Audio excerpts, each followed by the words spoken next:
on, and the unit of the capacitance is farads, but farad is a very huge unit.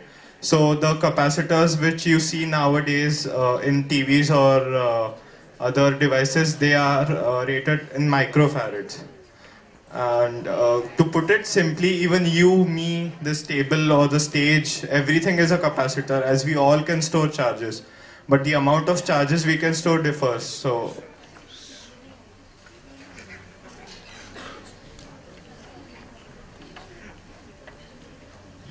this is the costing of our project.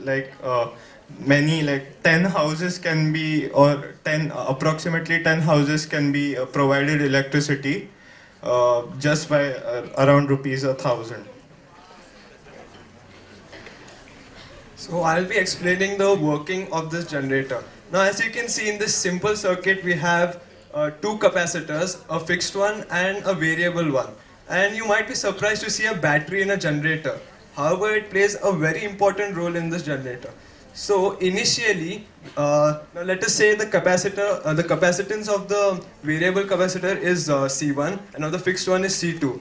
Now first we charge both the capacitors at the same voltage V, and then we switch it off. Now as we see, C1 plus C2 is the total capacitance since it's in parallel, and it is always conserved, which means that C1 plus C2 is constant, and also voltage is constant. So this means that if I vary C1, which is the variable capacitance, if I vary that, then to maintain the equilibrium, charges have to flow from one capacitor to the other. So these charges actually compose the current which lights up the bulb.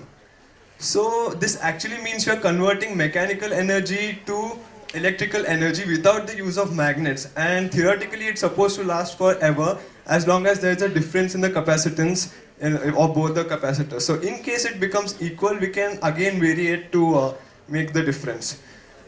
And initially it was not feasible because now we have better capacitors, we have supercapacitors with up to 100 farads, which have made this idea possible. Yeah, so as you have seen the working, so how can we use this capacitor in various aspects of a day-to-day life? So as you know, in the rural India, energy crisis is a major problem, and nearly many villages are not getting electricity, and they have 12 to 14 hours of power cut daily. So which is hampering the ambitions of the students living there.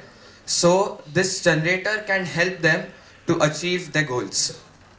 So let us look how this generator is useful over an AC generator that we use every day. So first of all, as you all know, that AC generator uses magnets, which costs a lot. They are bulky and they require a lot of space.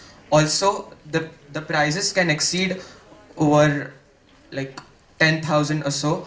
But for this, it is not necessary. And instead of the capacitors, we can use supercapacitors of 500 farads, and which can help the